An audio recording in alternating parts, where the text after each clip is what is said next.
Assalamualaikum semua. Assalamualaikum semua. Tajuk pembintangan kami pada hari ini ialah kategori halal dan haram binatang dan tumbuhan. Seterusnya kita akan lihat 6 perkara yang akan dibahaskan dalam kuizen hari ini, iaitu pertama sekali maksud halal, yang kedua maksud haram, yang ketiga binatang yang halal, yang keempat binatang yang haram, yang kelima tumbuhan yang halal, dan yang terakhir sekali adalah tumbuhan yang haram. Dan satu lagi akan ditambah, iaitu kenapa pentingnya makanan yang halal. Bahagian yang pertama ialah halal. Apakah itu halal? Menurut bahasa Arab, dibenarkan atau dibolehkan.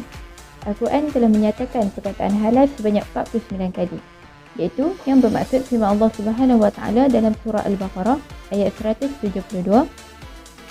Wahai orang-orang yang beriman, makanlah dari benda-benda yang baik, yang halal, yang telah kami berikan kepada kamu, dan bersyukurlah kepada Allah jika betul kamu hanya beribadat kepadanya. Menurut pandangan Dr. Yusuf Al-Qaradawi, halal dari segi istilah ialah perkara yang diharuskan, iaitu yang dibolehkan, yang terlepas daripadanya sebarang ikatan, ancaman dari melakukannya, dan syariat Allah, keizinan. Dua ialah haram. Apa itu haram? Haram pula ialah menurut bahasa Arab yang berasal daripada perkataan harama, iaitu yang menjadi haram, berlawanan dengan yang halal, dan haram adalah perkara yang diharamkan oleh Allah Subhanahu Wa Taala. Menurut istilah Dr. Yusuf Al-Qaradawi, haram bermaksud ialah perkara yang telah dilarang oleh syariat daripada melakukannya dengan larangan yang keras, iaitu berupa amaran bahawa sesiapa yang melanggar larangan tersebut akan membawa kepada kesayangan Allah Subhanahu Wa Taala di akhirat juga. Ada kalanya mendapat hukuman syariat di dunia. Seterusnya ialah prinsip menentukan halal dan haram. Terdapat 3 prinsip dalam menentukan halal dan haram, iaitu menurut kitab Si Al-Manhaji. 3 prinsip tersebut ialah berdasarkan ayat Quran. Yang pertama ialah surah Al-An'am ayat 145. Yang bermaksud, katakanlah wahai Muhammad, aku tidak dapati dalam apa yang telah diwahyukan kepadaku sesuatu yang diharamkan bagi orang yang hendak memakannya, melainkan kalau benda itu bangkai atau darah yang mengalir atau daging babi. Kerana sesungguhnya ia adalah kotor atas sesuatu yang dilakukan secara fasik, iaitu binatang yang disembelih atas nama lain dari Allah. Kemudian sesiapa yang terpaksa memakannya kerana darurat sedang ia tidak mengingininya dan tidak melampaui batas, maka sesungguhnya Tuhanmu Maha Pengampun lagi Maha Mengasihi. Ayat Quran yang kedua ialah daripada surah Al-A'raf ayat 157. yang bermaksud iaitu orang-orang yang mengikut Rasulullah Muhammad SAW, Nabi yang ummi yang mereka dapati tertulis namanya dan sifat-sifatnya di dalam Taurat dan Injil yang ada di sisi mereka. Ia menyuruh mereka dengan perkara-perkara yang baik dan melarang mereka daripada melakukan perkara-perkara yang keji. Dan ia menghalalkan bagi mereka segala benda yang baik dan mengharamkan kepada mereka segala benda yang buruk. Dan ia juga menghapuskan dari mereka beban-beban dan belenggu-belenggu yang ada pada mereka. Maka orang-orang yang beriman kepadanya dan memuliakannya juga menolongnya serta mengikut nur cahaya yang diturunkan kepadanya Al-Quran. Mereka itulah orang-orang yang berjaya. Prinsip yang ketiga ialah daripada surah Al-Ma'idah ayat yang keempat, yang bermaksud mereka bertanya kepadamu wahai Muhammad, apakah makanan yang dihalalkan bagi mereka? Lalu mereka menjawabnya, katakanlah dihalalkan bagi kamu memakan yang lazat-lazat serta baik dan buruan yang ditangkap oleh binatang-binatang pemburu yang telah kamu ajar untuk berburu mengikut cara pelatih-pelatih binatang pemburu. Kamu mengajar serta melatih adab peraturan berburu sebagaimana yang telah diajarkan Allah kepada kamu. Oleh itu, makanlah dari apa yang mereka tangkap untuk kamu dan sebutlah nama Allah atasnya ketika kamu melepaskannya berburu. Dan bertakwalah kepada Allah dengan memelihara diri dari memakan yang diharamkan oleh Allah. Sesungguhnya Allah Maha cepat hitungan hisabnya. Daripada tiga ayat surah tersebut yang dapat disimpulkan, iaitu yang pertama ialah semua binatang yang dianggap elok oleh orang Arab semasa hidup senang dan pada zaman Rasulullah SAW. Yang kedua ialah semua binatang buas yang mempunyai taring yang kuat untuk menangkap mangsa adalah haram. Yang ketiga ialah semua jenis binatang yang sunat dibunuh adalah haram dimakan. Daripada prinsip yang pertama ialah ikan. Semua jenis ikan yang hidup di dalam laut adalah halal untuk dimakan. Dan yang kedua ialah binatang ternakan seperti lembu, kambing, biri-biri, unta, kijang, arnab adalah halal dimakan. Menurut prinsip yang pertama, semua binatang yang dianggap elok oleh orang Arab semasa hidup senang dan pada zaman Rasulullah SAW. Yang kedua ialah prinsipnya semua binatang buas yang mempunyai taring yang kuat untuk menangkap mangsa adalah haram. Yang binatang tersebut ialah binatang buas yang mempunyai taring yang kuat seperti anjing, babi, serigala, beruang, kucing, gajah, singa, harimau bintang dan seumpamanya. Yang kedua ialah burung yang mempunyai kuku yang kuat dan melukakan adalah haram seperti burung helang, burung raja wali. Dan prinsip yang ketiga, semua jenis binatang yang sunat dibunuh adalah haram dimakan seperti semua binatang yang mudaratkan seperti ular, kalajengking, tikus. Binatang halal dikategorikan kepada dua, iaitu binatang darat dan binatang air. Binatang darat semuanya adalah halal dimakan kecuali hewan yang tidak disembelih mengikut hukum syarak, hewan yang mempunyai taring atau gading yang digunakan untuk membunuh. Dan yang ketiga ialah burung-burung yang mempunyai kuku pencakar, haiwan-haiwan yang disyariatkan oleh Islam untuk dibunuhnya. Dan yang keempat ialah haiwan yang dilarang oleh Islam membunuhnya. Haiwan yang dipandang jijik ataupun keji oleh umum seperti kutu, lalat, ulat dan seumpamanya tidak boleh makan. Haiwan yang hidup di darat dan di air iaitu dua alam seperti katak, buaya, penyu, anjing laut dan seumpamanya. Semua jenis haiwan dan tumbuhan yang dihasilkan oleh bioteknologi DNA adalah halal dimakan kecuali haiwan yang berasal ataupun lahir dari salah satu keturunan babi atau anjing adalah haram dimakan. Yang kedua ialah binatang air. Binatang air ialah haiwan yang boleh hidup secara hakikinya di dalam air sahaja. Itu halal dimakan dan haram dimakan kecuali yang beracun, memabukkan dan membahayakan kesihatan manusia. Bismillahirrahmanirrahim. Assalamualaikum warahmatullahi wabarakatuh. Saya Nini Irmina Bijantan, nombor metric 1729 bersama Pak akan membentangkan bahagian yang seterusnya, iaitu binatang haram. Baiklah, mari kita lihat dahulu dalil pengharaman binatang-binatang yang haram dimakan di sisi Islam. A'udzubillahi minasyaitonirrajim. Hurimat alaikumul maitatu wad-damu wa lahmul khinzir wa ma uhilla li ghairillahi bihi wal munkhaniqatu wal mawqudatu wal mutaraddiyatu wan nasihatu wa ma akala as-sab'u illa ma zakaytum wa ma zubiha 'ala nusubi. Dan seterusnya, sadaqallahul azim. Baiklah, daripada ayat ketiga surah Al-Ma'idah yang telah saya bacakan sebentar tadi, dapat kita lihat beberapa kategori binatang yang diharamkan untuk dimakan. Baiklah, jadi mari kita lihat kategori yang pertama, iaitu Al-Maidah yang bermaksud bangkai. Bangkai sebagaimana kita tahu merupakan binatang yang mati tanpa melalui proses penyembelihan ataupun proses pemburuan. Maknanya binatang itu telah mati tanpa disembelih. Ataupun sebagaimana pemburuan tadi, pemburuan ni di mana apabila contohnya lah ada seekor rusa telah dipanah oleh seorang pemburu. Dan sebelum sempat pemburu itu menyembelih rusa tersebut, rusa itu telah mati terlebih dahulu. Jadi haiwan sebegini kita tak boleh makan. Jadi rusa tersebut kita tak boleh makan kerana dia mati bukan sebab disembelih, tapi sebab dipanah. Berdasarkan hadis Rasulullah SAW, terdapat dua jenis bangkai yang kita boleh makan, iaitu yang pertama bangkai ikan dan yang kedua belalang. Jadi semua jenis bangkai kita tidak boleh makan kecuali dua saja, ikan dan belalang. Manakala menurut saintifiknya, kenapa kita tak boleh makan bangkai? Sebab apabila seekor haiwan itu mati tanpa disembelih, darahnya akan termendap di dalam badan dan akan memberikan kemudaratan kepada sesiapa yang memakannya. Baiklah, untuk kategori yang kedua, iaitu adamu. Adamu bermaksud darah. Dalam konteks ini bermakna darah yang mengalir. Jadi kita boleh makan hati dan juga daging. Bagi kategori yang ketiga, iaitu lahmul khinzir. Lahmul khinzir bermaksud daging babi. Seperti kita tahu, babi merupakan haiwan yang diharamkan Islam untuk dipegang dan juga dimakan. Dalam ayat ini, hanya menyebutkan daging babi. Tapi itu bukan bermakna kita boleh makan anggota badan babi yang lain, contohnya kulit, tulang, bulu dan sebagainya. Sebab daging ini kan merupakan satu bahagian yang paling banyak ataupun mendominasi lah badan seekor haiwan ni kan. Jadi apabila disebutkan daging, ini juga merangkumi keseluruhan anggota badan babi. Dan kategori yang keempat iaitu ma uhilla li ghairillahi bihi, yang bermaksud binatang yang disembelih atas nama selain Allah, yang mana penyembelihan tersebut dilakukan untuk tujuan pemujaan pada jin ataupun hantu.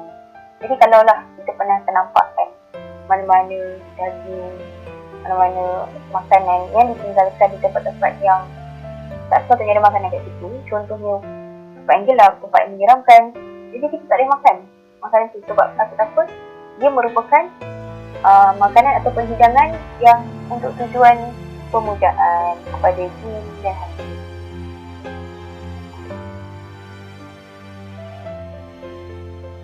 Baiklah, untuk kategori yang kelima, al-munkhaniqatu, yang bermaksud binatang yang dicekik ataupun tercekik. Sebagai contoh, jika kita menambat seekor lembu di sebuah tiang dan lembu itu berusaha untuk melarikan diri sehinggalah tali yang berada di lehernya menjerut sampailah lembu tersebut mati. Jadi apabila lembu itu mati kerana dijerut ataupun dia rasa tercekik dan bukan disebabkan oleh sembelihan, maka kita tak boleh nak makan lembu. Dan seterusnya, yang keenam, al-mawqudatu, yang bermaksud binatang yang dipukul.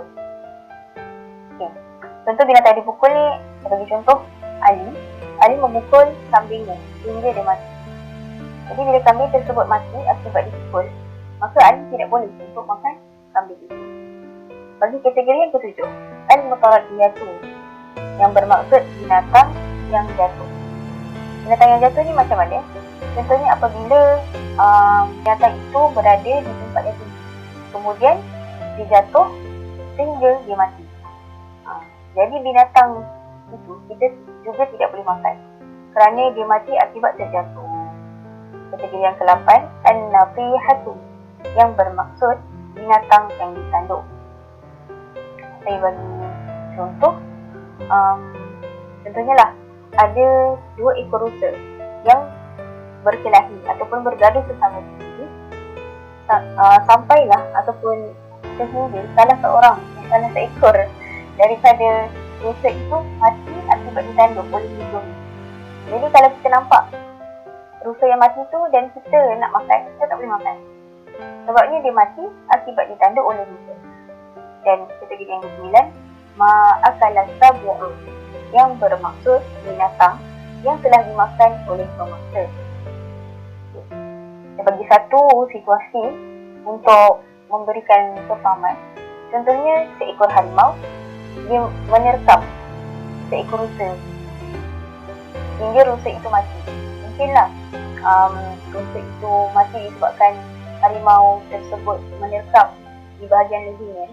Tapi tetap kita sebagai manusia atau sebagai Islam, kita tak boleh makan rusa tersebut kerana dia mati disebabkan oleh pemangsa ataupun disebabkan oleh binatang buas lain. Dan bagi kelima-lima kategori ini, al-munkhaniqatu, al-mawqudatu, al-mutaraddiyatu, an-nafihatu dan ma'akala sab'u, 5 kategori ini tidak boleh dimakan kecuali apabila kita sempat menyembelih. Jadi kalau kita jumpa haiwan yang dilanggar, kita jumpa haiwan terjatuh, kita jumpa haiwan yang ditanduk dan dia masih hidup dan kita sempat sembelih haiwan tersebut, jadi kita boleh makan.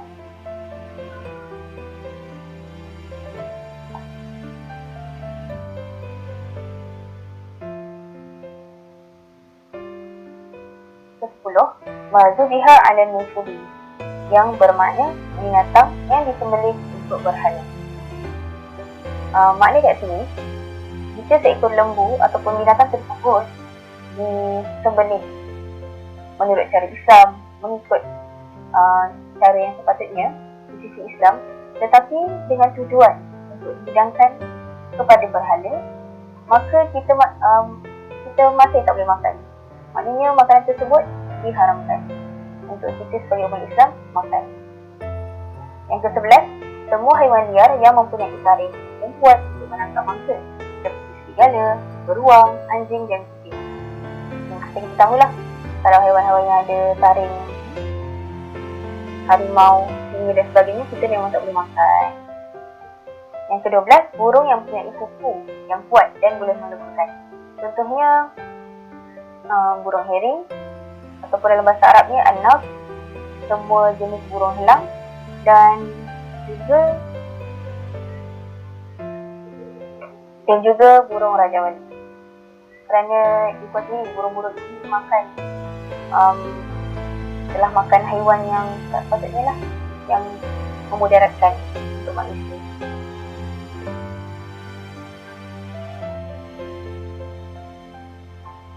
Yang dibenarkan dibunuh dalam Islam.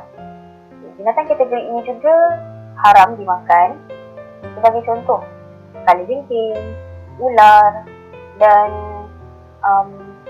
banyak lagi lah haiwan-haiwan yang berbahaya yang boleh mendatangkan mudarat kepada manusia sendiri. Di dalam hadis yang diriwayatkan oleh Aisyah, Rasulullah SAW bersabda, maksudnya 5 haiwan fasik dan boleh dibunuh di tanah haram, iaitu tikus, kalajengking, burung helang, burung gagak dan anjing pada agama. Maknanya kat sini, kesemua haiwan yang dibenarkan bunuh haram untuk dimakan sebagai Islam. Okey, baik. Nombor 5 iaitu berkaitan dengan tumbuhan halal. Okey, apa yang dimaksudkan dengan tumbuhan halal ni adalah apa-apa semua jenis tumbuhan adalah halal. Okey, kalau kat sini kita dapat lihat semua jenis tumbuhan adalah halal. Maknanya bila halal ni adalah harus untuk kita makan. Ni semua boleh kita makan. Okey. Semua jenis tumbuhan adalah halal kecuali tumbuhan yang beracun, memabukkan, berbahaya untuk kesihatan manusia, terutama DNA bioteknologi yang berasal daripada bahan-bahan yang haram.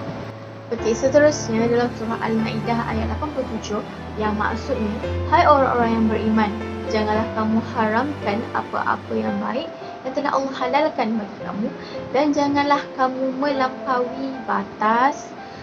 Sesungguhnya Allah tidak menyukai orang-orang yang melampaui batas. Okey, dalam ayat ini kita dapat highlightkan kat sini adalah Allah halalkan bagi kamu dan janganlah kamu melampaui batas. Maknanya kat sini apa-apa yang tidak dikatakan dekat dalam Al-Quran berkaitan perkara yang haram untuk kita dimakan, maknanya ianya halal untuk dimakan. Macam tu. Lepas tu ini 3 ni adalah contoh-contoh tumbuhan yang halal untuk kita makan, iaitu buah-buahan. Buah-buahan tu macam pisang, kurma. Kalau yang ada dekat dalam Al-Quran tu apa? Ada 5 kurma kan. Lepas tu seterusnya adalah sayur-sayuran. Sayur-sayuran tu banyak kan, macam brokoli ke. Semua sayur-sayuran kebanyakan memang akan memberi khasiat kepada kesihatan kita. Okey, lepas tu seterusnya adalah herba. Herba ni adalah macam rempah ratus pun boleh dikira sebagai untuk yang kita letak dalam masakan tu kan. Yang tu pun dikira sebagai tumbuhan juga kan. Lepas tu jadi dia pun adalah halal untuk kita makan. Okey.